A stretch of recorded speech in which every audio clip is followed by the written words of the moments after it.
دام هم د لالچ یو قسم دی چې کله کله مونږ چې کوم دی د ډیرو پیسو په چکر کې او د ډیر ګټې په چکر کې مونږ چې کوم دی نو دا غواړو چې ډیره ګټه دې وشي او مهنت دې هم نه کولې نو مونږ د هغه شته پیسو نه خلاص شو نو داسې به هم نه کوو. دا هم د لالچ یو شکل دی او دې سره په ژوند کې ډېر مشکلات راځي او بې اطمیناني راځي. او درېیم دا یو قسم دی چې د غټو او د غوړو خلکو او د مالدارو خلکو خیال ساتل او د غریب سړي خیال نه ساتل بلکې غټ سړي ته ورته غاړه وتل او هسې خندل لا خندل او غریب سړي له لاس دا پیدا چې د لاس یو څو ګوتې ورکول داسې نه دي پکار. دا هم د لالچ یو قسم دی او د داسې خلکو په ژوند کې به هم سکون نه وي. نو کوم ملګرو چې کمنټس کړي دي زه د هغې شکریا ادا کوم.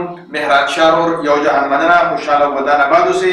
نصر الله ظهیر وایي چې زه تاسو د لاهور نه اورم، یو جهان مننه، خوشحاله ودان آباد اوسئ. حضرت ګل ډېره مننه، خوشحاله ودان آباد اوسئ.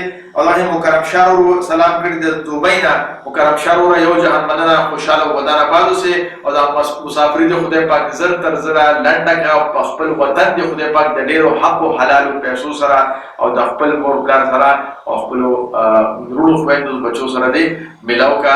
او څونه چې پښتانه ملګري دي او زموږ په وطن کې دي یا د وطن نه بهر دي به زما به دا سوال وي چې د خدای دپاره موږ د دونه لږې ډېرې پیسې جمع کړو چې را روان نسل له څه کاروبار شروع کړو او څه داسې څیز وله شروع کړو چې هغه تاسو هم په خپل وطن کې او ستاسو بچي هم بیا په خپل وطن کې وي.